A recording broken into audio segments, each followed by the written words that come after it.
Hi everyone, thanks for joining us today for Los Angeles Atatürk Cultural Center's Book Club event.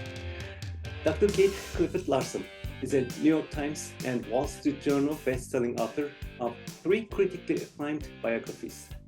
One for Promised Land, The Assassin's Accomplice, and Rosemary, the Hidden Kennedy's Daughter, that we're going to discuss today. She has a BA and MA degrees from Simmons University and an MBA from Northeastern University in Boston. Dr. Larson earned a doctorate in American history at the University of New Hampshire. She has consulted on feature film scripts, so many of them I can't name them now. Dr. Larson has appeared on local, national, and international television, including BBC, PBS, and C-SPAN, cable networks, and most recently CBS Sunday Morning. Dr. Larson, thank you for joining us. Microphone is yours. Thank you very much for having me. This is a delight. Thank you so much. You had asked how I decided to write about Rosemary, how I made that decision. So I was working on the Mary Surratt book, the woman who was involved with John Wilkes Booth, who assassinated President Abraham Lincoln in 1865. And I was working on that book, and I was living near Boston at the time, and I was reading the newspaper, and there was an obituary for Rosemary in the newspaper, and it was a beautiful little obituary. It was about 2 paragraphs long, and there was a photograph of her, and it just touched me, the obituary. And I grew up in New England. I grew up in Maine and spent my adult life in the Boston area. So I knew lots about the Kennedy family. Every New Englander knows about the Kennedy family. And I had a thing about Rosemary, but I didn't know that much about her. So when I read the obituary, I thought, oh, I really would like to know more about her. And the John F. Kennedy Library is in Boston. And I thought, well, when I have some free time, I'll go to the library and I'll see what they have on Rosemary. And I was thinking maybe I'd write an article for the Boston Globe magazine, Sunday magazine, or something like that. And coincidentally, like a week after the obituary came out, my literary agent called me, and we were chatting about something, and she said, oh, I have your next book idea. And I said to her, Rosemary Kennedy, and she said yes. So she knew me so well that I'd be attracted to that story. So I had to finish the book on Mary Surratt, and in 2008, a couple years after Rosemary died, I went to the JFK library thinking that ultimately I still wouldn't be able to do a biography of her because I knew that she was intellectually disabled. I had no idea what her literacy was, or if there was any way that I would be able to capture her voice and who she was as a person. Were there records about her? So when I went to the library in 2008, the archives was just opening her mother's collection, and it was Rose Kennedy's letters and diaries and journals and photographs and letters that the children had sent to her and to their father when they were young children. And the collection, Joseph P. Kennedy collection at the John F. Kennedy Library is massive. It's huge. The family in the 1990s decided to gift the collection to the JFK Library. But with the collection came strict rules about access to the papers and when they would be open to the public. So there were dates that they were set that they would open certain things. But in 2008, that's when they opened Rose Kennedy's papers. So I walked in at the very right moment to be able to see letters from Rosemary and to Rosemary. And so once I read those letters, I knew that I could do a biography because I had her voice and her story through her eyes. And so I committed to doing the biography then. And it was an incredible journey. And by the way, anybody interested in doing any research at the JFK Library, that Joseph P. Kennedy collection, they've continued since 2008 to open more and more of the papers. And the last collection, part of that collection will be opened in 2030. So they still restrict some access. And in fact, when it comes to Rosemary, there are several hundred documents that will never be opened. They are restricted forever. Sadly, some of them are medical records, and I understand that because of HIPAA laws today in the United States, you're not allowed to see medical records. But some of the records are more than that, and I'm sad that the family decided that those papers would have to be sealed forever.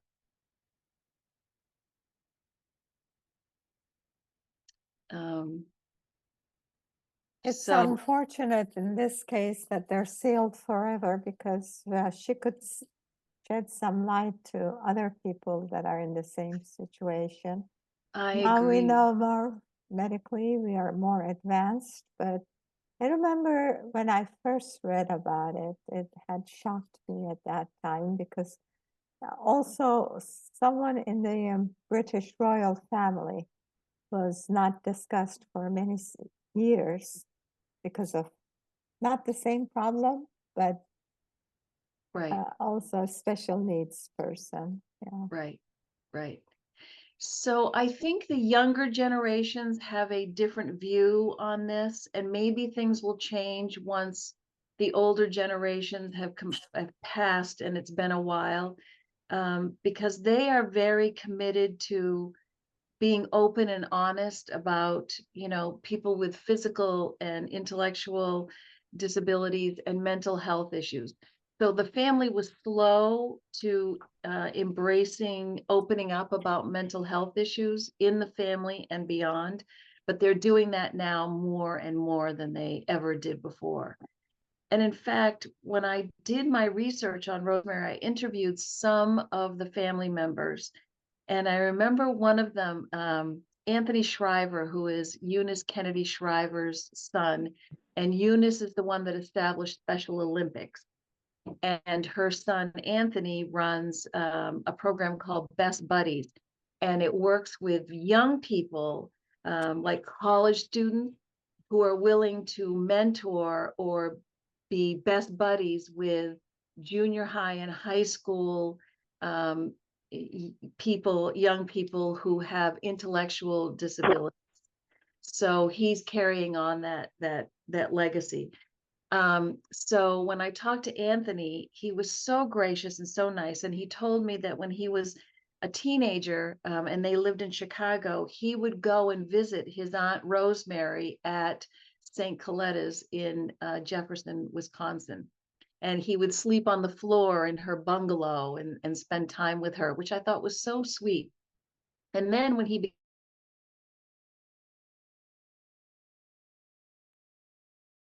Rosemary come and stay with him with one or two of the nuns from St. Coletta's, and they would arrive and she would swim in their pool and she was part of their lives. He wanted his children to get to know their great aunt Rosemary. So he was very, very sweet about her, but he did say to me that he was very curious about what I was discovering because, as he said to me, everybody thinks the Kennedys talk about amongst themselves about their history and the personalities and the family and all that stuff, that they know everything about everybody. And he says it's the exact opposite. No one ever talks about anybody else in the family. They don't know anything about their ancestors, and they none of them knew what happened to Rosemary because nobody told them, and he was curious to find out what happened to her. So I was like, are you kidding? I mean, I can't imagine that, but that's the way the family is. So he says we're more focused on doing things rather than thinking about what happened in the past. So I found that fascinating. I hear different opinions about Joseph Kennedy, the father. Well, Mhm. I wonder your personal opinion about him. So he was a jerk. um, his decision to have her lobotomized was so awful, and it was rooted in ambition, and it was calculated, and it was really hard to see that. I know he felt that he was protecting his sons because he didn't want a scandal. But they had so much money, so much money. They could have done so many different things with her and provided for her future without lobotomizing her. And so I fault him greatly for that, greatly. But I will say that when I first started the project, and I said I started going to the library in 2008. The book came out in October or September of 2015, so that was 7 years. When I first was working on it, the first couple of years, I was very, very, very critical of Rose and Joe. I mean, I was writing some really nasty stuff about them. I just felt that they were cruel and had no love in their hearts, and they were just awful people. But then my son, Trevor, who was 19 at the time, and this was in 2010, he came home from his first year in college and he had a huge psychotic break and he developed schizophrenia. And it was horrific and scary, and it derailed everything in our lives. And it took us several years to get him stabilized and taken care of. And so I had to stop working on the book. And what that did for me is make me pull back and not be so judgmental about Rose and Joe because of the difficulties we went through trying to get treatment and help for our son. And we lived in a world, 60 years beyond what happened to Rosemary. So I began to appreciate the struggles that they faced in the 1920s and 1930s, trying to find ways to educate her and protect her and make sure that she was safe and give her a good life. And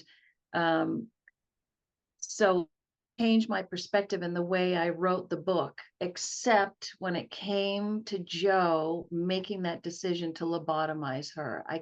I still cannot get my head around a parent making that decision. I can't. And So apparently he kept it secret from the mother of yes, Rose. Mhm. right. And at first I thought that he didn't. I thought she had agreed, but then when they opened up more, so from 2008 to 2013 or 14, they opened more papers, and I was able to see the correspondence where Rose was saying no, and that the daughter Kathleen had done some investigation and she realized that the lobotomies that these two doctors were doing were just not good, and that she had told her mother. So Rose understood that the surgery was too dangerous and it shouldn't happen. But Joe went ahead and did it anyway. So that changed everything for me. I empathized with the parents. I recognized the difficulties they were going through trying to take care of Rosemary, but that decision to lobotomize her was unforgivable, really unforgivable. And given how much money, they were so wealthy, they could have hired many women to live with her and act like her best friends, which they did do occasionally anyway, but they could have had a full-time staff. They could have had a house for her anywhere in the country, a a beautiful apartment in New York City and kept her busy every day, all day long. But they chose not to do that. Or Joe decided not to. He just had her lobotomized. And the outcome was far worse than he expected. But I think in some ways he was probably relieved, because that was the end of having to worry about Rosemary embarrassing the family. Yeah. Okay, about page 100, I felt so grateful for my life. You know, I had to keep my family. The more I read the book after page 100, the more I grateful became. I mean, you educated us with American history, Kennedy's history, plus you added something to our personality too. I think that book adds something to people's personality too. Thank you. It's a tough story. It's a very tough story. But what carried me through the research and the book and making me realize that Rosemary's life has great value, and she really changed America without even knowing it, because she affected her siblings so dramatically. Eunice, who was very close to her, as you read in the book, she was so all of them were so disturbed by Rosemary's sudden disappearance from the family. And then later, as much older adults, finding out what happened to her, it transformed them.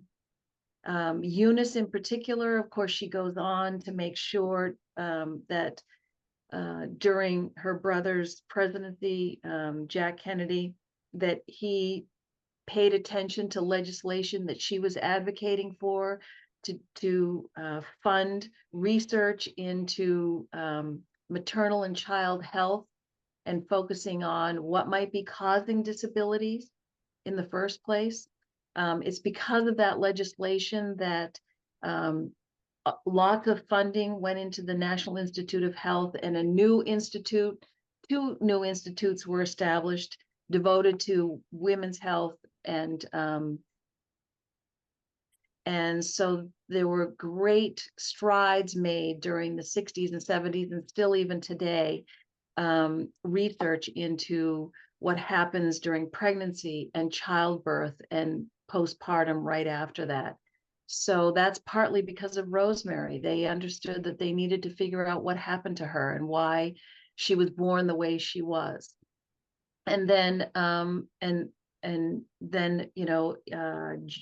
Ted, her brother Ted, went on as a senator to sponsor and promote much legislation over the past 50, 60 years until he died, to address the needs of understanding mental health and Americans with Disabilities Act. So now we have ramps going into public buildings, and accessibility accommodations everywhere across the country. That wasn't available in the 60s, and just starting in the 70s when he became an advocate for that, those things happened. It's all because of Rosemary. They were deeply, deeply affected by what happened to her. So her misfortune was a a blessing. Yeah, it was her. I felt that the parents were emotionally unavailable, not just to Rosemary, but to all their children, in spite of all their money, or maybe because of all their money. And because also of having 9 children, how much can you spread yourself? Especially when you're promoting visibility in certain high places. So I felt that the parents were emotionally unavailable. I also was amazed that during, 34, that the nurse didn't know any better than to stop the birth for 2 hours. Right? Depriving the child of oxygen for 2.5 hours. That shocked me, because she was supposed to be a special nurse, I think, for birthing. And even then, she should have known not to stop it. That was shocking. Yeah. Shocking. So that was shocking to me until I did the research. And so I looked at nursing manuals from, so she was born in 1918. Um, so I looked at nursing manuals in the few years before 1918, and all of the nursing manuals said that the nurse's priority was to delay the birth as long as possible until the doctor could arrive to deliver Wow. the baby. Of course, to deliver the baby if the doctor couldn't get there in time. So she was following protocol. And it wasn't until the 1960s, as a result of the Kennedys passing legislation to fund research into what causes child birth defects, etc., that they discovered that doing stuff like that and the lack of oxygen could damage a baby's brain. Oh yeah, So yeah, absolutely. so in 1918 that wasn't known, but Mhm. but Nice. but the part of the whole thing is deferring to the male doctor. No matter, even in the Right. nursing manuals it says you must defer to the doctor. That's insane. It's Although maybe, against I mean, there common might be sense. doctors here, but it was like, that's crazy. So yeah, she It's was doing what she'd been trained to do. but it's against common sense for us today. I don't have the mentality of 1918, obviously, but for today it seems insane to wait Yeah. 2.5 hours. Right, Yeah. right. I agree. And prior to the domination of doctors in the medical field, say from the 1800s up until today, before that, so midwives were delivering all the babies. A Yes, midwife yes, never would have waited, never, just would have exactly. delivered that baby. Exactly. But when doctors get involved and then money is involved, it just, yeah, it, Shame, shame. yeah, Yeah. yeah. So tragic, really tragic. Yeah. And Rose was very much into her status and vacations, and I don't know, emotionally unavailable. I Is agree. Yeah. it's Yeah. tragic, tragic. So she was emotionally unavailable, and Joe was emotionally unavailable in the sense that he wasn't there much. He You're would right. come in, he would swoop in, and he'd be the fun dad for Mhm. like, 3 days, and then he'd fly off and go back to Yeah, Hollywood or wherever he was going. right. And Rose definitely was detached. I mean, she loved her children, but she was very reserved and a little cold. And you Right. can see that in the letters at the JFK library. Mhm. So there are letters from when the kids are really little and they can barely spell up until they're older, like teenagers. And so when they wrote letters to their dad, their father, like, "Dear Daddy, I love you so much, Daddy. This is what I'm doing, Daddy. Blah, blah, blah, blah, blah. Love you so much, Daddy." And then it would be the child's name. But when Yeah. they wrote to the Rose, it was "Dear Mother." And the letters were very formal. "This is what I'm doing at school. How are you? I am good." And then at the bottom, it would say, "Sincerely, your son, Bobby," or "your son, Ted." The letters were so dramatically different in their Yeah. relationships with their Oh, parents. Yeah. So yeah, yeah. And they thought their dad was emotionally available, but he really wasn't. He was just the fun dad who swooped in and then he left. And his So priority was his status, his yeah, fun. Yeah. yeah. Right. And that's rooted in their Irish um, situation and coming to Boston, his grandparents and his parents coming to Boston, and Irish were treated really badly by Mm, the New England elite. So he right. always felt he had to compete and prove, the old Yankee guard, that he was as good, if not better than them. And he Right. was brilliant. He was a smart guy, but Hmm. he had that chip on his shoulder and he just needed to prove himself. And Rose, she had privilege in Boston. Her father was that famous mayor, well-to-do, She was used to sort of being on a pedestal with her father and her family. But Mhm. with Joe, it wasn't the same thing. So she was reserved. She was definitely reserved. Yeah. Also, she is, poor woman. Her husband was a womanizer, and she Uh, just put up Yes. with 9 kids, plus the husband that was, just everywhere but her. I yep. guess Right. she sort Yeah. of Right. gave up a little bit, but emotionally.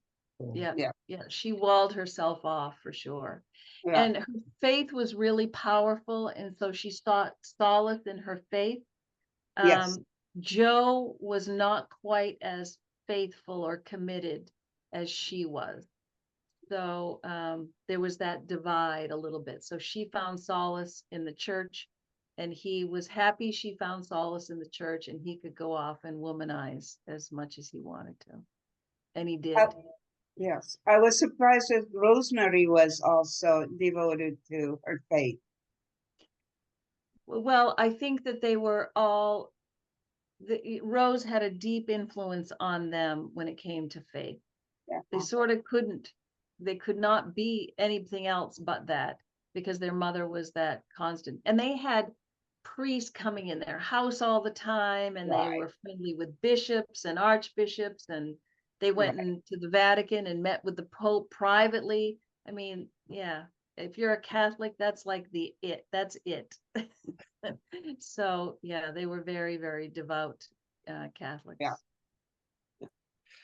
Dr. Serap Sopnowski has been patiently waiting, raising her hand. Could you unmute yourself, Serap? Yeah, hi. Well, first of all, I really like this meeting and I appreciate the book and everybody here. And as a physician, although I'm not a neurologist, and as a sister of mental motorly retarded disabled girl, I have lots to say and I don't know where to begin. But I'd like to invite us to stay out of the judgment issue, if I may, because we don't know how the mother was impacted and how her real life was. We heard, we see that she was traveling, but she was a mother for 9 kids and she had jobs to do. And so she was target oriented. And at that time, to her knowledge, for her best view, compassion is not the place to success. So I don't think that he was not emotionally that much not available to Rosemary.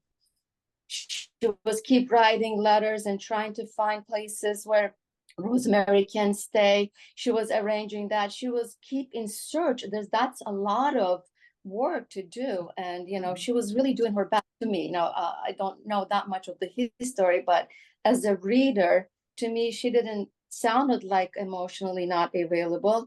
I think it is the accepting issue. Acceptance is the problem for all humanity. Our disappointments are coming from our rejection of accepting what it is.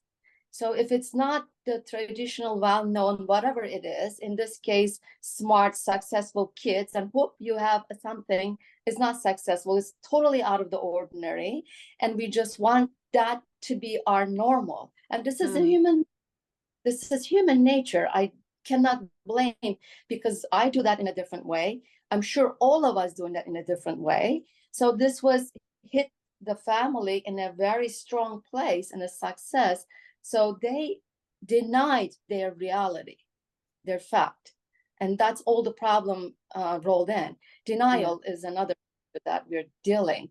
So when it comes to Joe, he did his best. We don't know how the doctors presented to him what lobectomy was at that They time. were very convincing. They were very convincing. Oh, Yeah. he is at the denial and at the fixation place, right? Which is from the beginning, it's wrong. I was thinking, like, why did they not keep her and the family?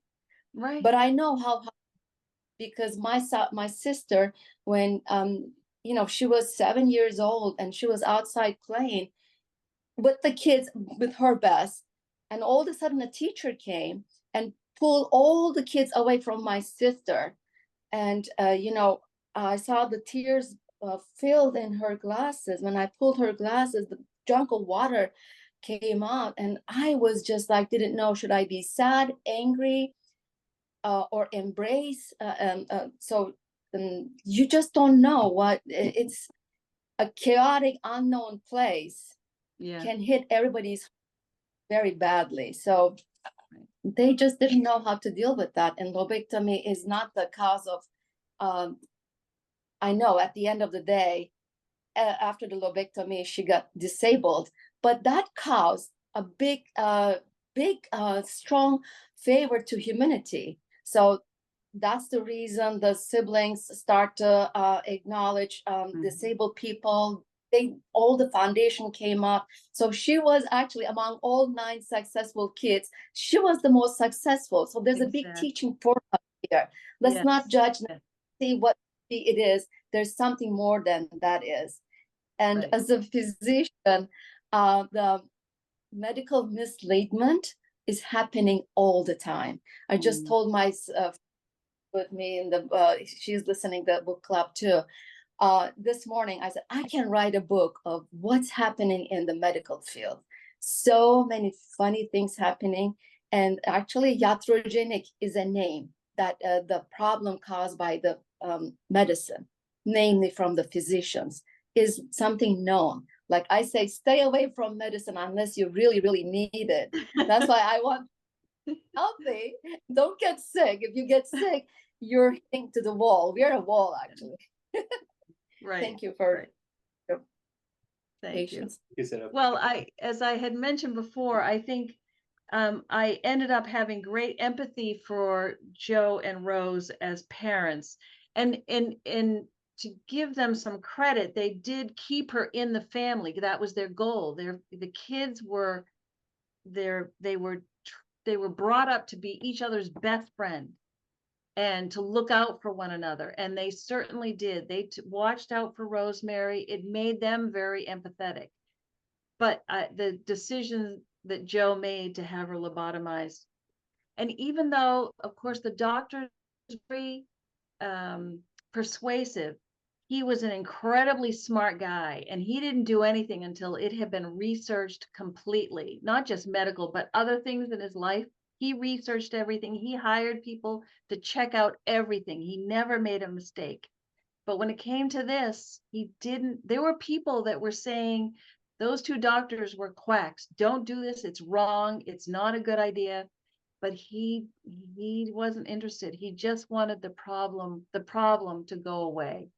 He just, yeah. So I know it's complicated. It's complicated.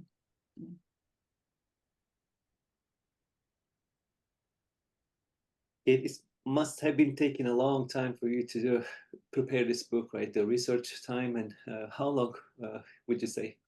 So it was 6 years, 6.5 years. But as I said, part of it was because I had to stop working on it because our son became schizophrenic, and that was a complete nightmare. Trying him, treatment, facilities, all of that. It's really it absorbed us completely. We were trying to keep him alive, and it took everything out of me to do that. But it made me look at Rosemary and the Kennedys, Joe and Rose, very differently. So that was the gift that our son gave me for this book, is to be able to view things a little differently. Yeah. And how is your son doing now? Is he? He's good, thank you. He's in his 30s.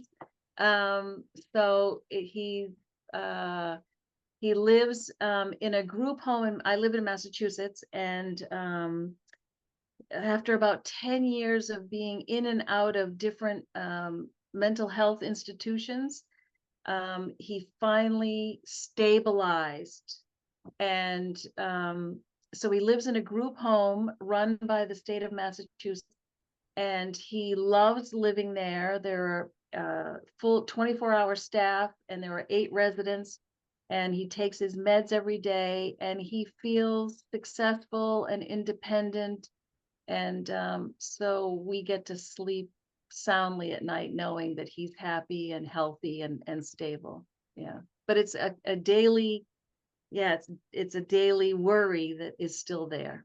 Yeah, but he's good. Thank you for asking. But also for a family, for the parents, this was a very they lost their oldest son in the war. He was shot down, and then their president's son got assassinated, and the other son got assassinated, the one that was running to be president. So out of four sons, three of them died tragically, and in a way that they were still very active. The parents were still alive, so that must have been quite a shock on them. And they also lost their daughter. Right, Kathleen, yeah, I think two daughters. One of them died Yeah. in the plane crash with Yeah. her second husband, and so it's a very tragic family. I mean, it's Yeah. I mean they call it the cursed family of the U.S. yeah, yeah. And that seems, yeah, it fits. I mean, it's just, and the interesting thing is Rose appeared on the outside to be very unemotional about the whole thing. But as I'm learning, and I wasn't quite clear on this when I worked on the Rosemary book, but now that I'm working on the Ethel Kennedy book, I realized that Rose's faith kind of steeled her for that pain. And she truly, deeply, and profoundly believed that her children who died are in heaven and that she would see them again. So she didn't appear to be emotional about their deaths, whereas Joe was a little bit more emotional about it. It hurt him more deeply than it appeared to hurt her. But I know she was deeply wounded, and it was her faith that made her feel she could withstand those blows over and over and over again. Yes, I thought she had a very deep faith, and she got through so much of the tragedies with that faith. Mm-hmm. Yeah, yeah. But it's also so sad how we are all affected by, well, what will people say? What will people think? You know, they really didn't have to hide the poor girl. I know. But back then, it's hard to judge. Yeah, Back at then, the times. yeah. We Yeah. can't judge. Yeah. Right. And it took Jack becoming president and Eunice pushing the issue so that the world could confront what was going on in families around the country, that they couldn't be honest, they couldn't be out about that, they couldn't share their pain and their joy about their disabled children. And Eunice made that happen. And it forced Rose to come out and admit that Rosemary had the, well, she didn't admit that, she never admitted that Rosemary had a lobotomy, but that she was in an institution being taken care of. And that was a big break for the country, for Rose, but she knew that it had to be done. And when I was doing the research, I came across all this correspondence in the late 1950s, particularly when Jack was the senator, and then when he started running for president. There were organizations of parents who had disabled children, and they had been lobbying Congress to help them and to make more of make it more public what's going on. They needed better institutions. They knew that there was horrible treatment in institutions and abuses. And they just wanted the world to know that there were families with children and there were adults out there with disabilities, and that we needed to embrace them, and they were part of families and communities. But no one would listen until Jack Kennedy became president, and then their voice was finally heard. So there were families out there struggling, trying to make a change, and they couldn't do it until the Kennedys reached, had such political power and were able to do it. It's pretty fascinating. It's very fascinating. I'm an eternal optimist, and I want to take it on a different sort of spin. Let's face it, they gave a president, a global leader, who is so well regarded, Mm-hmm. still respect. Yeah. He has a tremendous charisma. And I was reading about his statement about Atatürk. I was so impressed. Now, I get goosebumps. And the second success story is Eunice. Eunice founded that institution. Her Yeah. husband reached the world Yeah. with the organization that she had. Yeah. That is a tremendous global impact. Yep. And a granddaughter, Caroline Kennedy, Yeah. was successful as an ambassador in Japan. Mhm. Of course, her dad's impact was tremendous, but she's a very well-educated lady, very mature lady. And our current ambassador to Australia, doing a fantastic job in terms of economy by building those relations between Yeah. the United States and Australia, which we need in this tumultuous world. Right. Those Right. are unbelievable. So that's on my part, based on studying, reading, and taking class over at Harvard just last year, global business. I'm more kind of assessing these from the point of view of nations, how we can get the countries closer. Yeah. They have tremendous impact, and Yeah.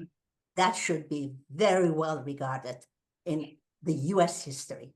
I agree with you. And the amazing thing is about the Kennedys is that Joe and Rose both grew up in households where community service was important, being involved in politics, having a say, being a part of a community and doing for the community. And so they raised their children the same way. Public service was always a goal for all of them. Of course, they all wanted wealth, but public service was the goal. And now in the younger generations with Caroline and the Shriver kids, all of them, public service is still it's at their core. And I find that pretty remarkable. Because in today's world where the pursuit of wealth at all costs has really dominated things for the past, I don't know, 20,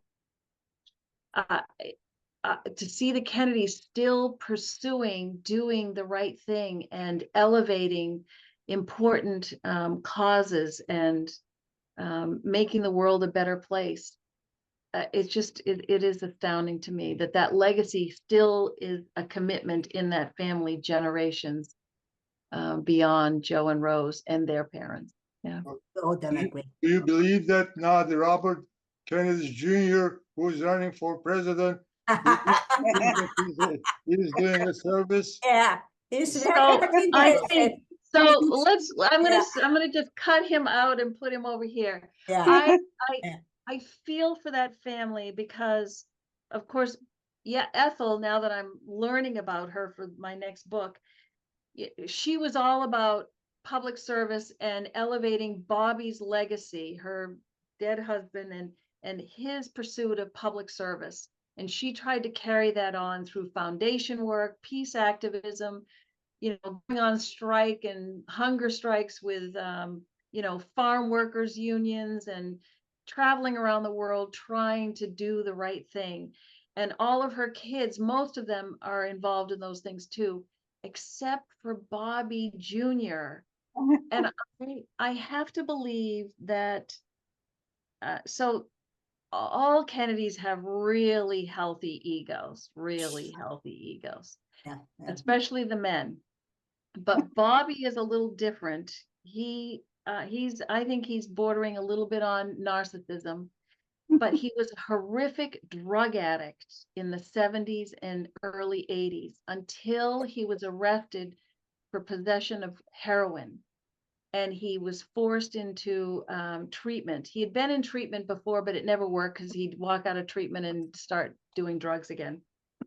So finally he got treatment and he stopped doing drugs. But I think that 10 or 15 years where he was doing a lot of messed his brain up. Now, doctors here might say, well, maybe that had nothing to do with it, but I think the level, the cocaine, the heroin, the all the different things that he mixed up and abused as a young man, I think it really messed his brain up. And now we're seeing the effects of it. He makes no sense, you know, when he's talking. It's such a tragedy because he could be doing so many good things, but he says one thing one day and the next day he says something different, and he denies that he said the thing he said the day before. I mean, that's not a healthy person. There's something wrong in his brain. And I attribute that to heavy drug use, but I could be wrong. I don't know, but something's whole- not right. Yeah, the whole Kennedy family is against that. I know, it's sad. He, It's sad. he chose a lady as vice president who was married to a Google executive. Right. Tons of money. So I have kind of doubts about his intentions and desires. Yeah. So that's need to be well assessed if anybody wants what for him. And It's- that's my impression about the whole thing. But Yeah. he doesn't have that also, that any kind of appeal on the part of the voters, ranging from the communication to what he discusses and you know what he thinks things that are important. You know, that's my kind It's of sad. It's very impression sad. about. Yeah. Yeah. And there are, you know, other Kennedy descendants that they're so devoted to public service, and he's showing himself to be the antithesis of that. And it's sad. It's very sad. It's very sad. Interesting family. Yeah. Very. From every aspect. Yeah. Yeah, and you talk about or earlier, one of you mentioned about Rose having 9 children and sort of checking out. You know, it's a lot to manage and take care of all that. And I'm looking at Ethel with 11 children. She's pregnant with the 11th child when her husband Bobby is assassinated in 1968. And then she gives birth to the 11th child a few months after the assassination. And she has to raise those 11 children by herself without their father. And she had plenty of money. Well, not plenty of money, but she had money to have help, and she did have help. But the trauma, and I don't know, it just is, it's so complicated that the Kennedys and the trauma and everything that they go through is just, it's a lot. It's a lot. So for Bobby Jr., you have the drug abuse for, 15 years, and the trauma from his father being assassinated. And I don't know. I don't know how some of them can still function. Some of them do, clearly, but I can see why he's falling apart. Since we had such a pleasure reading this book, even though it was a tragedy, when will we be able to read your next book on? Come back again. I'm thinking it will come out like Christmas time 2026. Oh, wow. Okay. Yeah. We're looking forward to it. She is quite an amazing woman, though, herself, right? Yeah, she is. Yeah. Yeah. Pretty amazing. As a historian, I can imagine how much you read. How much time do you spend a day to read? Average. All day. Would you say like 6 hours a day reading? Yeah, at least. So, but it depends on the research I'm doing. Yeah, whether it's reading primary documents or reading books that other people have written. That's what I do all day, is read all day. It doesn't show in this. We moved into this house last year, and I have like 100 boxes of books I still haven't unpacked. If it wasn't to your profession, if you were to doing a different thing, something else, how much time would you like to spend a day for reading? How much time would I like to spend reading? Yes, if you weren't an academician or researcher, if you were to doing something else, you didn't have to read for your profession. Oh, okay. So I'd probably, I don't know, 4 or 5 hours. 4 or 5 hours a day? Yeah, I would do that. Wow. Yeah. I'm happy if I can read 1 hour a day. I know, but this is at my age now. My kids are grown, out of the house. You know, I get to see the Okay. grandchildren here and there. I can send them home afterwards. I you know, I don't have to. As a younger person with small children, there was no way I could pull that off. No, no, no. Do you ever go back and when you do the research, like this one took you 6.5 years, and the new one is going to take another 2 years research. Do you ever go back and think about, oh, I read this somewhere 2 years ago, and go back and find those books and read those books again? Yes. Yeah. Yeah. So you go back and forth over and over. Yeah. Because not everything is apparent. So it you just keep layering it and layering it, and you find new sources, and then what you read before fits or it doesn't fit. And if it doesn't fit, you need to figure out why that earlier thing that I read doesn't match what I'm reading today. So what's that? Or if it's the same thing, if it connects, then it's like a big win. But I'm constantly cycling in my head. I need proof. Where am I going to get that proof? How does this story continue? And I just have to be open. I can't shut off anything, because I want to be sure I'm getting it right and I'm seeing different angles and different perspectives. And then I can make a judgment about what I'm going to interpret or how I'm going to interpret something. Okay, I have a question. There was a film about Harriet Tubman. Now, I don't know, was that based on your book?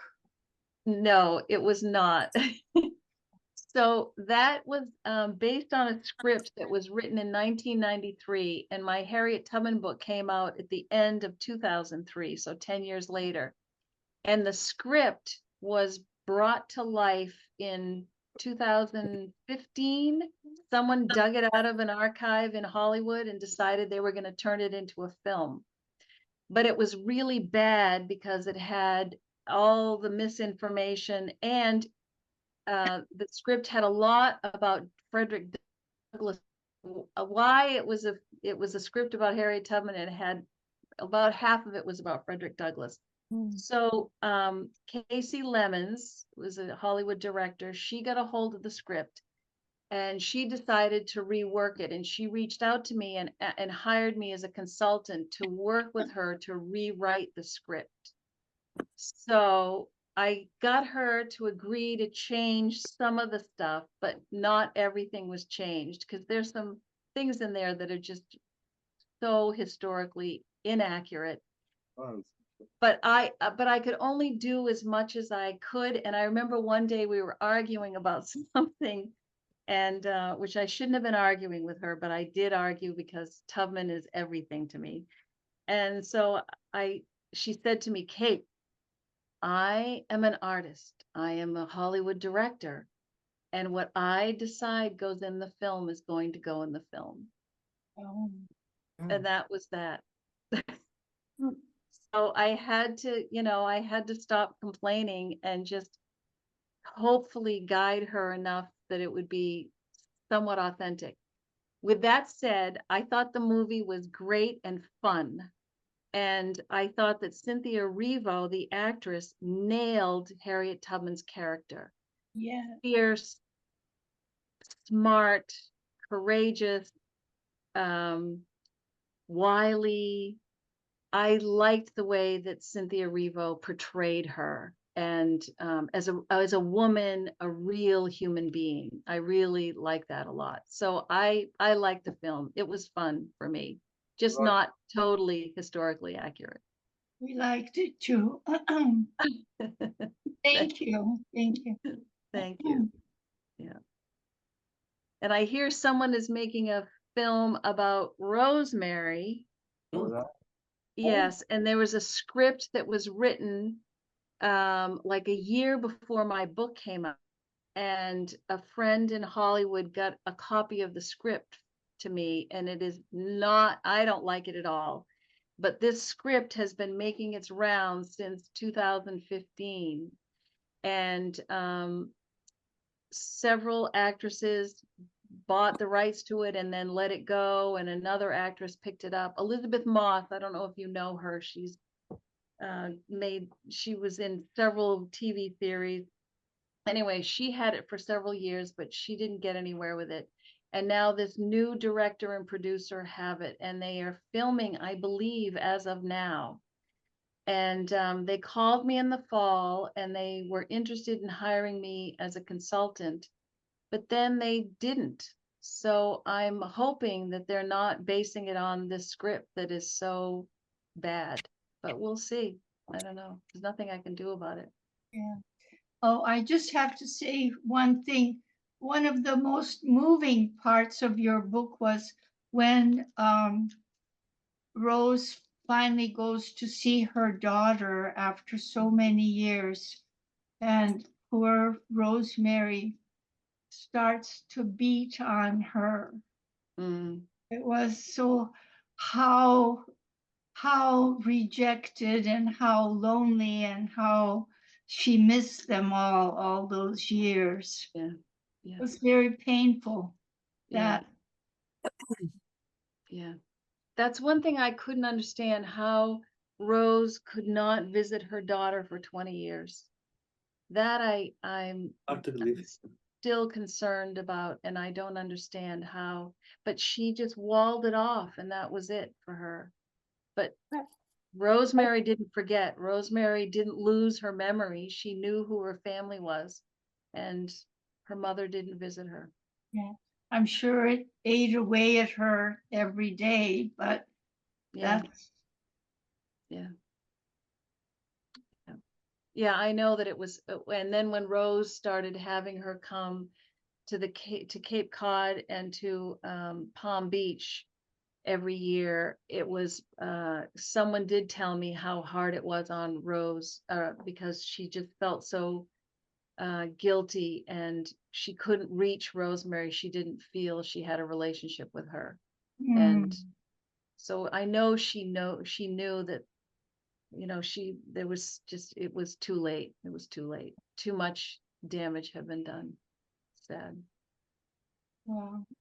But as Anthony Shriver said to me, the good thing is that all the grandchildren and nieces and nephews got to know Rosemary once Rose started bringing her back east and visiting with the family in the summer and then in the winter, so that they all got to know her and love her. So that's, you know, kudos to Rose to making sure that happened.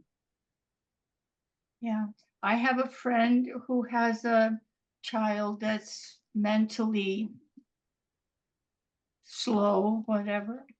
And she said, it's so strange. It's the child that brought her the most joy. Oh, yeah. Yeah. Yeah. That's great. Yeah. Yeah. So thank you so much. You made it very compassionate and beautiful, and we all learned a lot from her life and from the way her family reacted to her life. And but in death you found her. Yeah, that's right. In death I did find her. Yeah. Yeah. There was something there. Yeah, that obituary, spoke to me. Yeah. TJ, there's an award called Living Now Award. I'm sure you know about it. No. Living Now Award is given to living authors who change the world. Oh, interesting. I think we should submit your book to You're Living so Now Award, because you really added something to our personalities. Thank you so much. Oya has a question, I think. Could you unmute yourself, Oya? Yes. Okay. You know, something I was thinking, I hope I can put it together because it really made me think.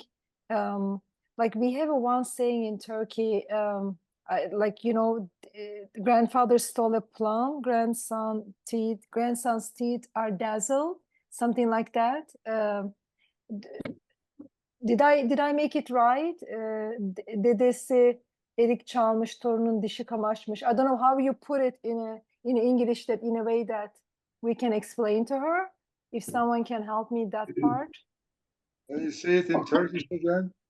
Like dedesi erik çalmış, torunun dişi kamaşmış. Or they say dedesi koruk yemiş, torunun dişi kamaşmış. Like, you know, how you say it? I haven't heard that at all. I guess that's a new one. But It's like, you know, we have a saying like, you know, what your grandfather did can That's actually Oh. affect the grandson. And there's Oh. it's a huge trend right now. There's a lot in Turkey, I know. You know, in general, people say whatever you're experiencing, there is a root with your ancestors, somebody in your past that actually did something, so that inheritance you are going to, not necessarily because of you. I understand this couple, Rose and John, were not the best couple, and what they did, I mean, especially, you know, they're so different. Okay, we cannot judge, but at the same time, it's kind of, you know, very uncomfortable even reading and thinking about them.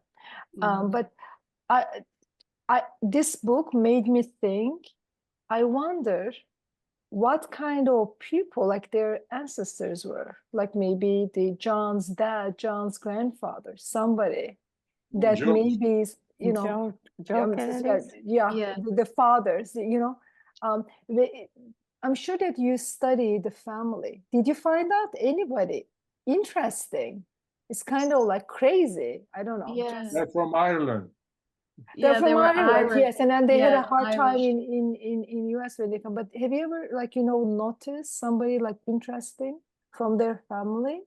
So on the father side, Joe Kennedy's family was really interesting. You know, they came from Ireland, dirt poor, you know, discriminated against horrifically in Boston when they came in the late 1800s or mid 1800s. But they were determined. The big thing about them, even with Rose's family too, and I don't know that much about her father's family, but they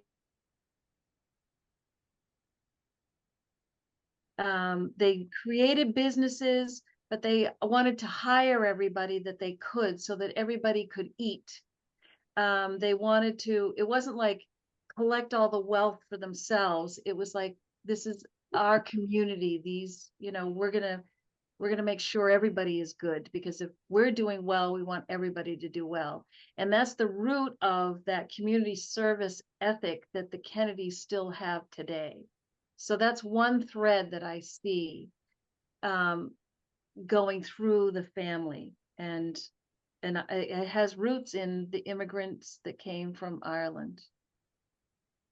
Does that kind of answer what you're looking for?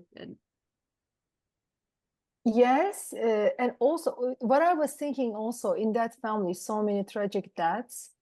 And when I look at them, I always say, oh my God, as if they have a curse of something. Yeah. Always I think that way. I don't know, maybe I'm the only one like so negative about those things, but you know, because the whole family, if you look at them, like so many tragic deaths, is like a curse. Right. But they were risk takers. That was another thing. They were risk takers. So risk takers risks, and sometimes they pay for it, you know. Right. So yeah, I mean, Joe Jr. becoming a pilot Mhm. during World War II, he could have gotten out of that, but he didn't. He went on the most dangerous mission. He volunteered, and then he was shot down over the English Channel. Those are risk takers that do things like that, and that was his sense of service. And you know, so that and yeah. Even So- the President Kennedy, he was the captain of a Navy PT boat, and he Oh, was right. shot down by the Japanese, and he had Yeah. to swim again and save his crew from the. That's right. He swam miles and miles to get to shore to Mhm. alert someone to rescue his crew members. John I F. mean, Kennedy. really, pardon me? Jack Yes. Kennedy? Yeah, Yeah. Yes. in World War II. Yeah, he was a Yep. hero, huge Yep. hero. Hero. He was a hero. Yeah. So I it's think just, being such a big family and well-known family, the Mhm. tragedy that befalls on them could Yeah. be any other family, but because they're famous, Yeah. we say they might be cursed. But I Right. think these events could happen to other families too that are not well known. And when you have all those children too, this is what happens. I mean, there are other families that suffered these losses, but they're famous, so we know about them. Mm. Yeah. Thank you. Thank you so much. Yeah, Mhm. great book. Yeah. Yes. Thank you, Mr. Buyura. Thank you, Aisha, for joining us. Yeah. If nobody has another question, right? No questions. Okay. Thank you so much for joining us. Thank you, everybody. It was a Thank great pleasure. you. Thank you for reading it. Thank you. And all your, Thank you. Keep up the good work, sir. thank you. Thank And you so good luck. much. Thank you. Have a Bye. good night. Bye. Bye. Bye.